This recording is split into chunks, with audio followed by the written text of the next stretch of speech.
আজকে আসছিল আমার একটা পার্সেল আজকে দুপুরের দিকেও একটা আসছিল, সকালের দিকেও একটা আসছিল।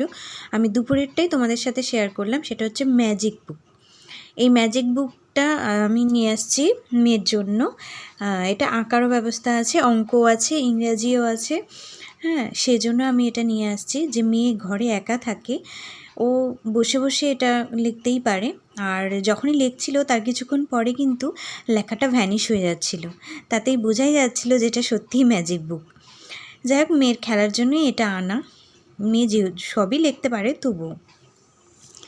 তারপরে দাদুকে বললাম যে দাদু আমাকে একটু লাউয়ের ডগা দাও কেটে। আজকে যেহেতু বাড়ি চলে যাব, আজকে বিকেলে মানে রাতে বাড়ি চলে যাব, সেই জন্য এই লাউয়ের ডোকাটা নিলাম। আর লাউয়ের ডোকাটা দেখেও খুব লোভ লাগছিল, এত বড় বড় পাতা, খুব সুন্দর তরতাজা হয়েছে। আর এটা আমাদের বাড়ির পেছনের দিকে। আর নারকেল গাছটা দেখলে, নারকেল গাছটাও খুব সুন্দর ডাব ধরেছে, ছোট ছোট কলা গাছও আছে। আর দাদু বাড়িতে টুকি টুকি করে খুব সুন্দর করে আর কি সবজি বুনতে খুব ভালোবাসে, যেটা আমারও খুব ভালো লাগে।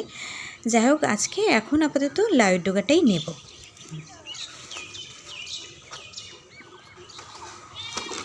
আর সবথেকে ভালো একটা জিনিস হলো, আমি যখনই বাড়িতে আসি নিয়ে আসবো একটা ব্যাগ, কিন্তু আমার সঙ্গে যাবে 2-3টে ব্যাগ।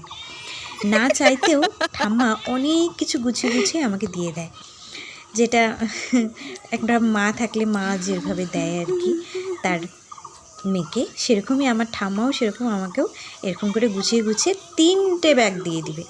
একটা ব্যাগ লাস্ট পর্যন্ত আনাই যায় না, রেখে আসতে হয়, পরের দিন পাঠিয়ে দেয়, এরকম হয়ে যায় আমার। যাই হোক, পরিবেশটা আমার খুব ভালো লাগে আগাগোড়াই।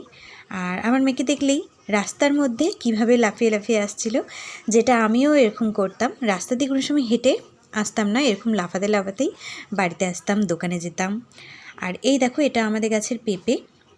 এই পেঁপেটাও নিয়ে যেতে বলেছে আমাকে। তো সব এক জায়গায় করছি আর কি, যদি না ভুলে যাই সেই কারণে। আর এদিকে বোন হচ্ছে আমাকে কয়েকটা গাছ তুলে দিচ্ছিল, যে গাছগুলো আমি বাড়ির থেকে নিয়ে আসবো বুনবো বলে। তারপরে আমার বিকেলবেলা এই 5টা 5:30টার দিকে ওর বব্ভাইয়ের সাথে গেছিলো ওর বম্মাকে আনতে। আর কত কথা, ওর কথায় ঠাম্মা দাদু কত মানে আনন্দ পাচ্ছে, আর কষ্টও পাচ্ছে, আজকে চলে যাবে তাই। তারপরে এদিকে তো নাচানাচি হচ্ছে। আর এখন যেহেতু সন্ধ্যাবেলা, এখন এই 5:45টার মতন বাজে, আর এখন হচ্ছে সন্ধ্যা দেওয়ার বেলা। আর এই ঠাকুরঘরটা আমার সবথেকে প্রিয় জিনিস। আর ঠাকুরঘর সবসময় আমার প্রিয় জিনিস, কিন্তু আমার ঘরে আমি ঠাকুর এখনও বসাতে পারিনি, যেটা আমার একটা খুব কষ্টের। যাই হোক, আমাকে বলেছে আমাকে খুব সুন্দর করে ঠাকুরঘর বানিয়ে দিবে। আর এটা আমাদের বাড়ির প্রত্যেক দিনই নিয়ম, যে ধূপধুনা দিয়ে সন্ধ্যা দেওয়ার। তারপর চলে আসলাম রাতে আসলাম, কারণ তার নাচ জামাইয়ের আবদার মোচা ঘন্ট আর রুটি খাবে রাতে।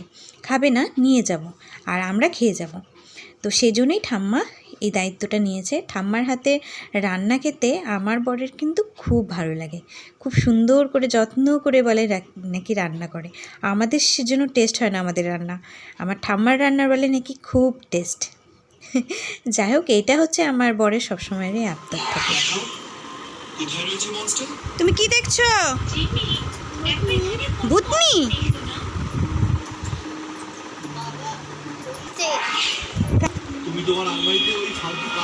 আমি এই আসনটা বানাচ্ছি, এই আসনটা আমি ঠাম্মাকে বানিয়ে দেব, সেজন্য এখানেই বানাচ্ছিলাম।